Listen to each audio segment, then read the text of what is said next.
Straight to a Fox News alert. 5 people are detained after a deadly attack on a Christmas market in France.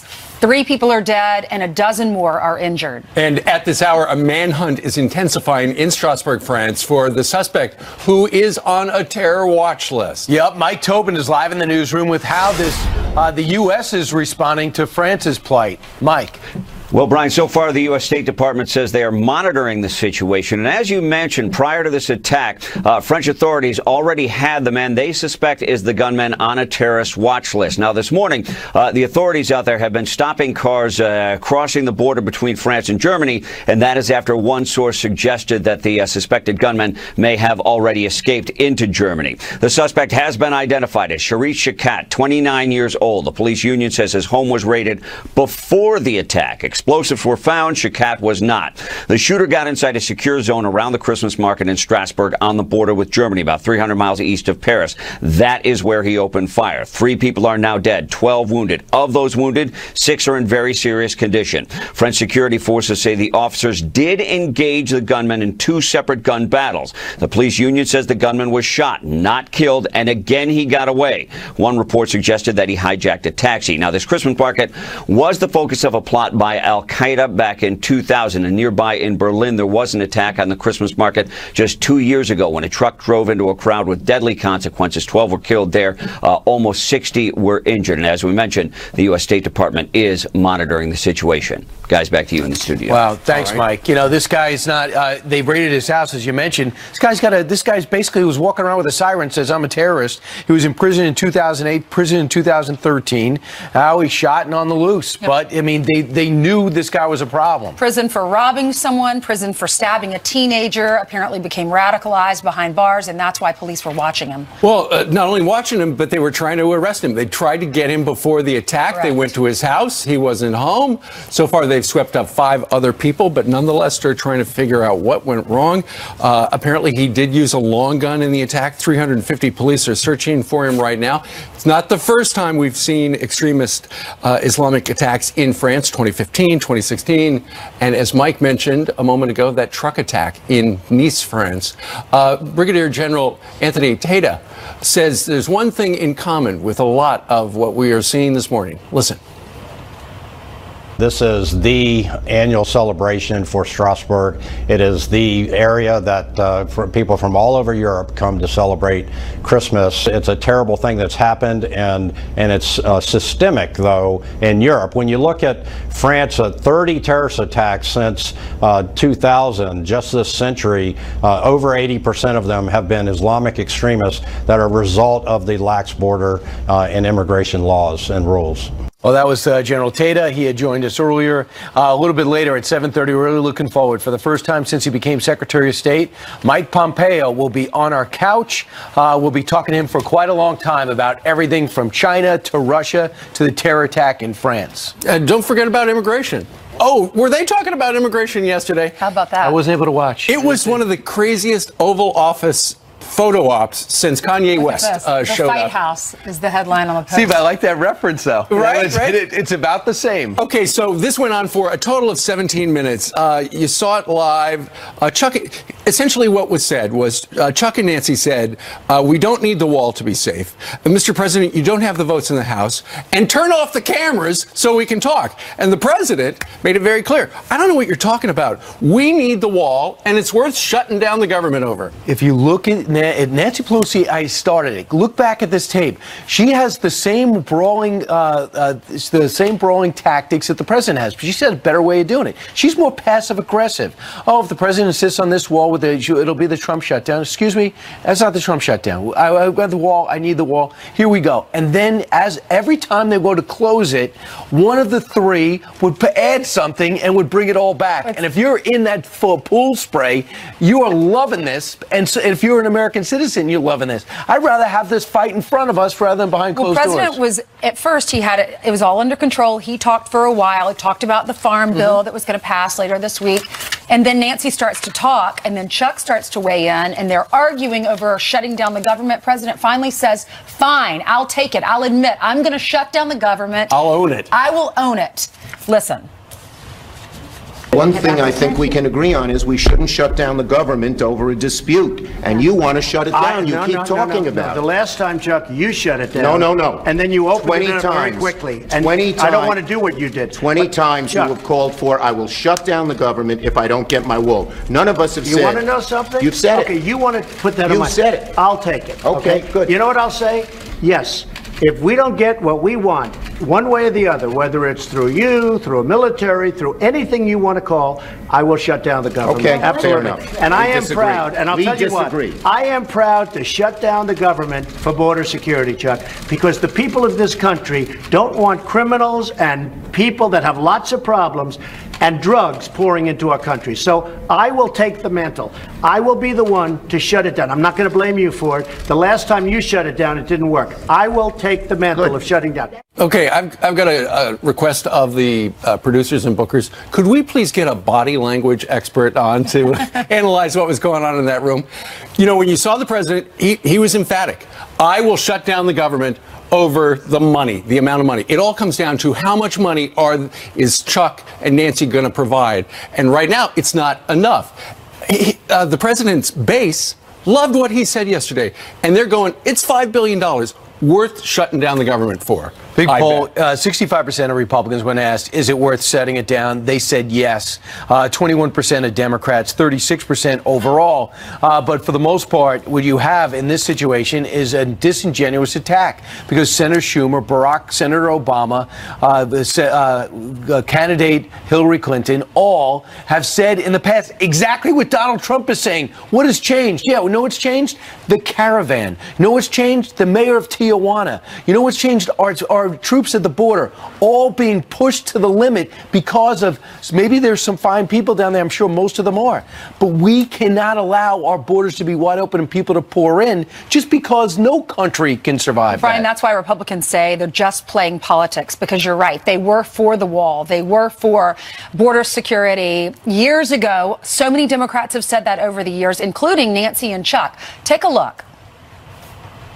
I voted numerous times when I was a senator to spend money to build a barrier to try to prevent illegal immigrants from coming in. And I do think you have to control your borders. An illegal alien should not be treated the same as people who entered the U.S. legally. The American people will never accept immigration reform unless they truly believe that their government is committed to ending future illegal immigration. Because we live in an age where terrorists are challenging our borders, we cannot allow people to pour into the U.S. undetected, undocumented, and unchecked. So the only thing I wish the president had done is just said, Chuck, in 2009, here's exactly what you said. I'll call it because he didn't know it was going to get to that point, I'm sure. But just say, listen, what changed? If things got worse, in November, I believe more illegals try to get in. There's been more activity right at our border in November than I think the last time in 10 years. If you look at the caravan, they wanted to immediately say the president was using that issue for the election. As far as I could tell, the midterms are over except for North Carolina. Well, if you watched, Nancy's tact was, Mr. President, you're giving fake news, essentially. Your numbers are all screwed up. And then Chuck Schumer, screen right, who did not really look at the president much, his tact was, the Washington Post says you're a liar, with a bunch of Pinocchios. Tammy Bruce says it all comes down to priorities. What is this administration's priority as opposed to the last one? Listen to this. With that scene in the Oval Office where the Democrats continue to beclown themselves, it is the best chance for Americans to see is President Trump's commitment to transparency, showing them that kind of meeting. But when they're scrambling to not give him $5 billion for a wall, that's a lot of money in just human history. But for some reason, the Democrats were able to find $150 billion for Barack Obama to give to an American enemy, to Iran, to the biggest state sponsor of terrorism around the world, and to a country that murders Americans and kidnaps them and holds them and disappears them. They found $150 billion for that, but they can't find $5 billion to secure the American people. All right, so when you watch what happened in the Oval Office, the vice president didn't say much. The president was going up against Nancy and Chuck. People say that they were bullying up against him. That's what a lot of Republicans felt like. But then Democrats were saying the president should have had more control. But then they leave the Oval Office, and Nancy, she tells the Democrats in a private meeting this. She said, "It was so wild. It goes to show you get into a tinkle contest with a skunk, you get tinkle all over you." Okay, that's interesting. And then Chuck goes out into the Rose Garden and in front of the microphone says the president was having a temper tantrum. But when you watch this, they were ganging up on him. Well, let's find out what happens. Nancy Pelosi said, Mr. President, you don't have the votes in the House. We understand that House Republican leadership is trying to pass a short-term funding patch, which would have the funding for the wall. Probably maybe $5 billion, $1.6 billion. Don't know at this point. But nonetheless, if Republicans are serious about it, bring it up in the House and then send it to the Senate. Probably won't pass the Senate, but at least bring it up in the House. Well, good point. And that's Kevin McCarthy's on the line because he said yesterday, 100% chance they'll pass this. Nancy Pelosi said, you can't pass this, Mr. President, in the Republican House. He says, I do have the votes, but I can't get it through the Senate. He goes, we'll do it. So they said they're going to put it up for a vote. Kevin McCarthy says, yesterday I can do it. Yesterday, 100% chance he can do it. If the embarrassment to the president of the party would be if he can't, because there's people like Will Hurd, Republicans from a border in Texas, a border state, that don't want it. There's senators that don't want it. There are Republicans that don't want the wall. So he's got to whip that vote together because I'm sure every Democrat will vote against it. The president says he doesn't want it to bring it up in the House because he doesn't want to waste anyone's time because he needs those 10 Democrats to vote in the Senate. Yeah. So let's see. The ball is now in Congress's court. Yeah. All right. It is 6:12 now here in New York City. And coming up next, Brian. Yeah, Google CEO grilled on Capitol Hill about bias and privacy. There may be a Google service which you've opted in to use, and if so, Google knows that I am moving over there. It's not a trick question. How exactly is Google tracking us, and can we stop it? Plus, one town has a festive solution to its pothole problem. Plug them with Christmas trees.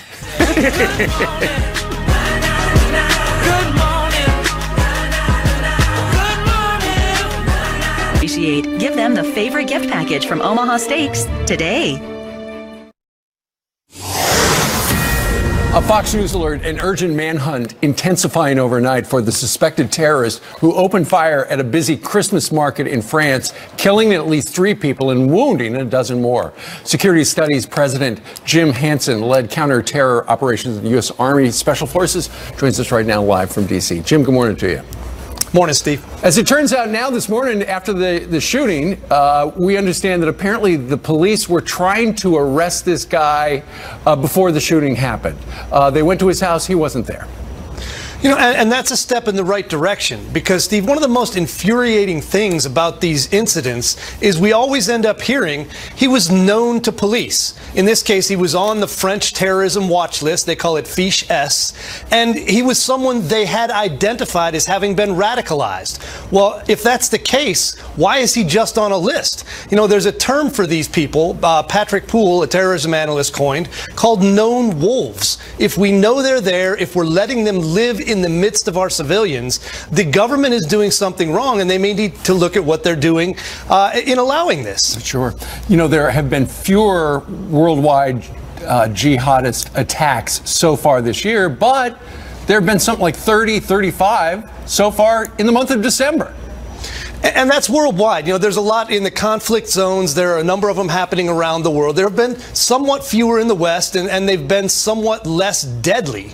But they're not going away. These guys aren't done. There are groups worldwide that promote this kind of activity, and you need to look at who's promoting that. Places like Qatar, who are still funding groups like the Muslim Brotherhood, who spread these radical extremist Islamist ideologies, and we need to consider whether they should be banned in some of our Western countries. So, Jim, how do you keep something like this from happening? I mean, so he was a known wolf. He was believed to have been radicalized while being held in prison at some point in his life. So they were watching him. He was on the watch list, but it's hard to stop somebody with a gun going into a crowd of people. Yeah, and at some level, it looks like I said, the police were actually on their way to try and arrest him for, it looks like a related crime, not particularly terrorism, we don't know. But they're doing something correct. But we need to, in this case, some of the protests in France are calling for larger police powers against some of these places where they go. The neighborhood he lived in Strasbourg was known to be infested with radicals, with Islamists, and they need to have the ability for the police to do something more than simply have these guys on a list, as opposed to, being able to take action against them. Yeah, no kidding. All right, Jim Hansen joining us from D.C. Jim, thank you very much. Good to be with you, Steve. All right. Meanwhile, straight ahead on this Wednesday, Chicago has a pension crisis, and Rahm Emanuel has a plan to fix it before he leaves office. He's going to legalize pot to pay for it. And Google CEO grilled on Capitol Hill about bias and user privacy, but just how much are they learning about us? Confidence vote that could remove her from office. The British Prime Minister is vowing to fight. Of leadership in the Conservative Party now will put our country's future at risk and create uncertainty when we can least afford it. Conservative Party lawmakers are expected to vote tonight in light of the Brexit deal. If May loses, she'll have to step down. If she wins, she can't be challenged for at least a year. 3 police officers shot and rushed to the hospital trying to serve an arrest warrant. Investigators say Daniel Trevino fired at the officers, then barricaded himself inside a home in Houston where he shot and killed himself. He was wanted for violating a protective order. All 3 officers are expected to survive. Let's look at your headlines. Steve, send it to you. All right, Jillian, thank you very much. The CEO of Google was in the hot seat on Capitol Hill facing questions on bias allegations and our privacy when we're using Google. Google track my movement. Does Google, through this phone, know that I have moved here and moved over to the left? It's either yes or no.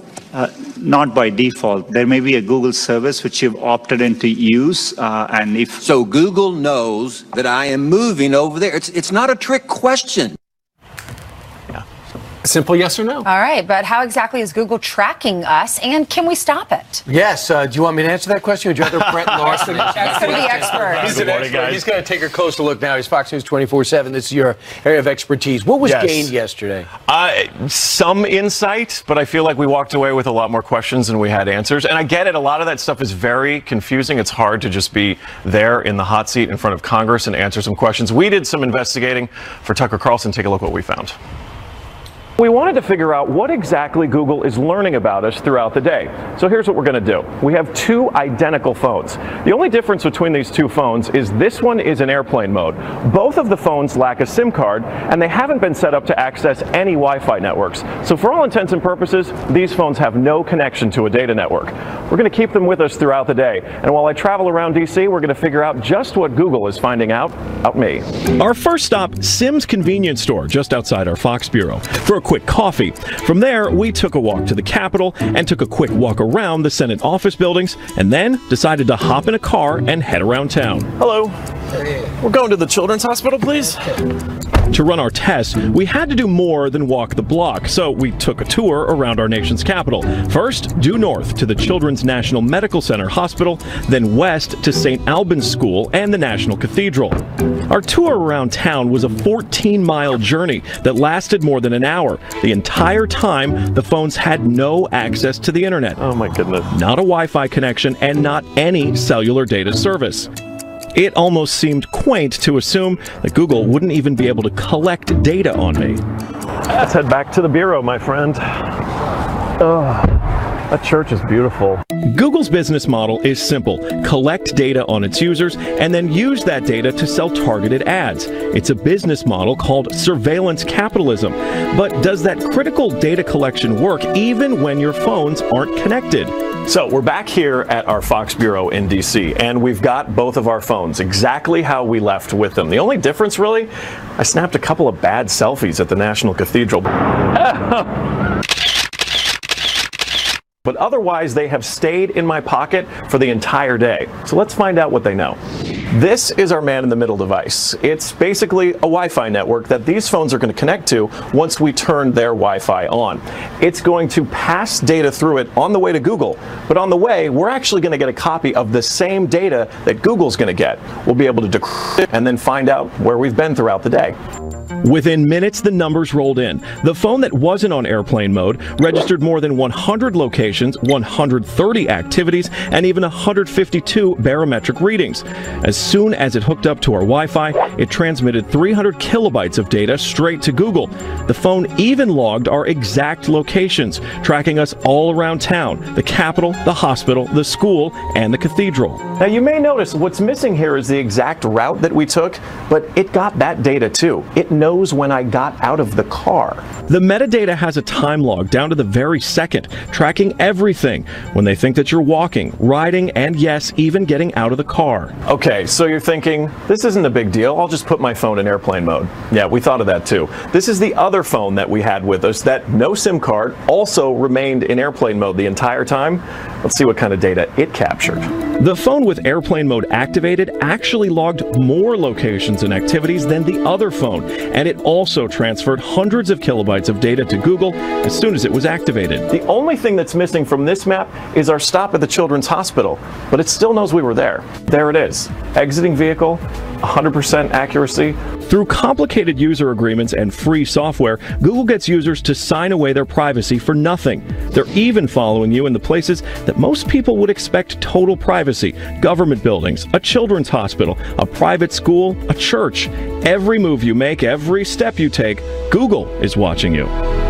So if Google is watching you, by extension, the government can watch you as well. The government can potentially watch you. We've seen with Apple in some terrorism-related cases, as with Google, if they get served with a search warrant, there is some information that they have.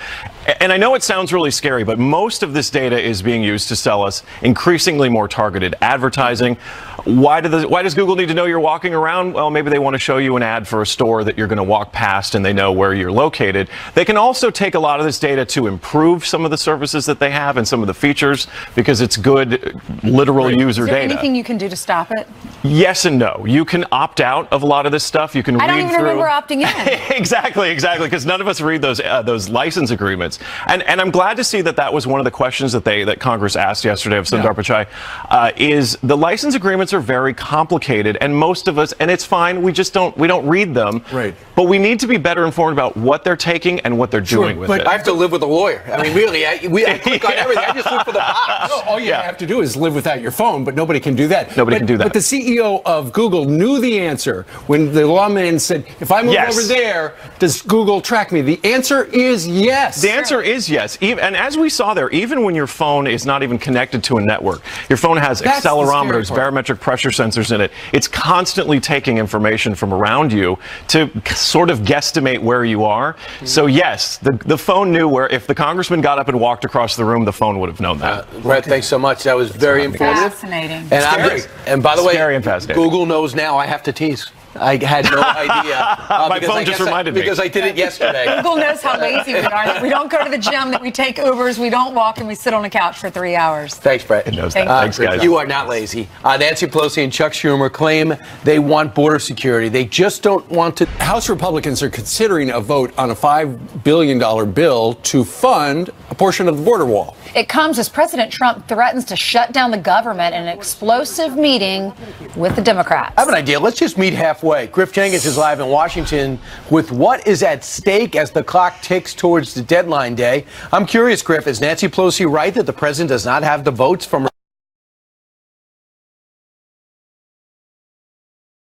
where heavyweight boxers like Mike Tyson and Lennox Lewis attacked each other at the weigh-in, right? This was supposed to be a pool spray. Nothing more than a quick opportunity to see power brokers before a big meeting. In this case, it's the president and top Democratic leaders trying to avert that government shutdown. But what happened was 13 minutes of no-holds-barred political bashing. Watch. 20 times you have called for, I will shut down the government if I don't get my wool. You know what I'll say? Yes.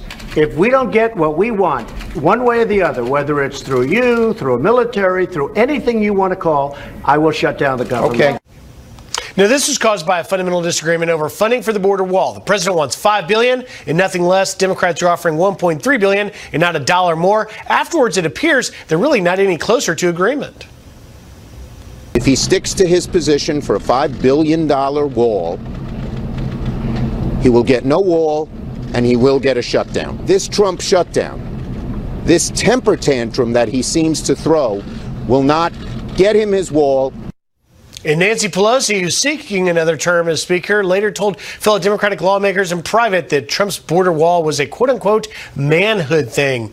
But afterwards, President Trump said he thought it was a friendly meeting. He says he hopes for some progress, constructive dialogue. There's rumblings of the House voting for a $5 billion package, but there's nothing really firm on that, and it would be likely symbolic because the Senate isn't likely to pass that, guys. Which was the whole point of the argument. It's very interesting. The president is used to that. I'm not sure Senator Schumer and Leader Pelosi are used to that because you see the way they were looking at each other. They were saying, oh, my goodness, are we doing this? Are we doing this in front of the press? Well, they kept asking to do this behind closed doors. Let's let the press go and let's debate this in private. Tomi Lahren joins us from the West Coast. She's one of the hosts on Fox Nation. Hey, Tommy, what did you make of the fact that Nancy Pelosi got a little uncomfortable, apparently, and said, we should be doing this negotiating with no cameras and microphones turned on?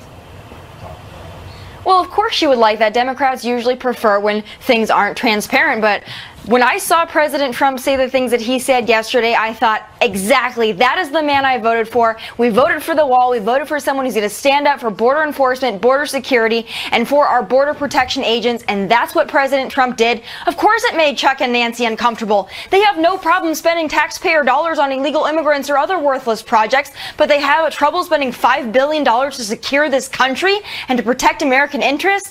I'm sorry.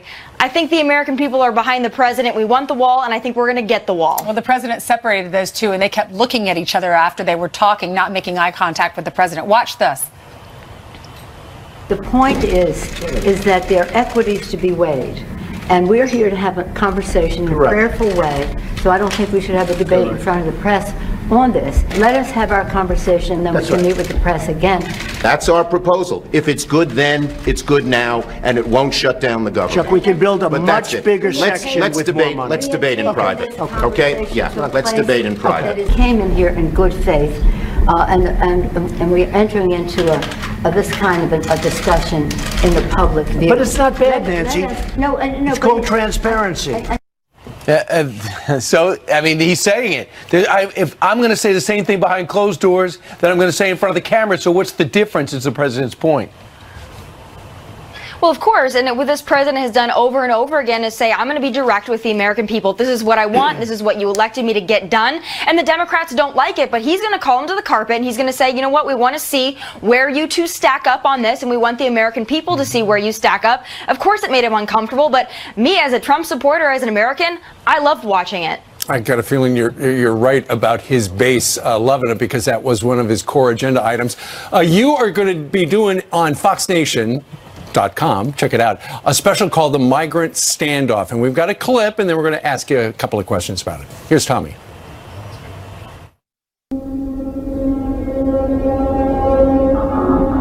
When we see those images that the media showed us of what happened on Sunday, tell me maybe what the public didn't see that you as agents did? A couple of those photos are the equivalent of looking through a straw out into space. So you might see one little thing, but you're missing the entire situation. My agents responded directly to a physical assault against them. They were being rocked, and then they used the pepper gas to stop that and to actually regain order. I'm going to have my agents do their job, patrol the borders, and keep Americans safe.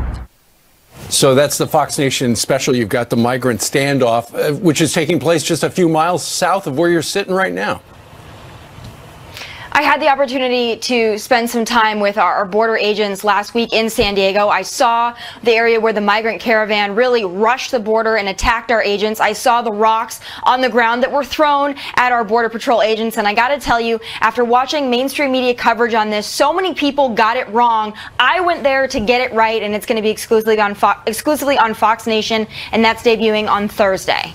Interesting what he said about the straw, looking through it. It's like looking through a straw into space. Right. Hey, that's another reason to get the Fox Nation app. Good job, Tommy. Thanks so Tommy. much. Okay, let's hand it over to Jillian, who has some more headlines for us. Hey, Jillian. That's right. Good Wednesday morning. Hope you're having a good day so far. Let's get you caught up, starting with this. Police releasing surveillance shows Kelsey Barrett walking into a Colorado supermarket with her baby daughter on Thanksgiving. That's the same day she disappeared. Activity from her phone was picked up a few days later in Idaho. That's 800 miles away. Kelsey's family says her makeup and suitcases were left untouched at home. Police have not identified any suspects.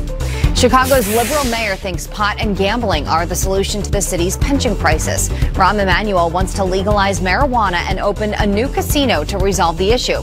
He says the taxes would go toward the retirement fund for Chicago's public workers, which is underfunded by nearly $30 billion. And this city putting their Christmas display front and center. A neighbor in Wilkes-Barre, Pennsylvania, filling a growing pothole with a Christmas tree. I was upstairs in the attic and I was looking for some more Christmas decorations and I came upon the tree. And I thought that looked nice in the hole.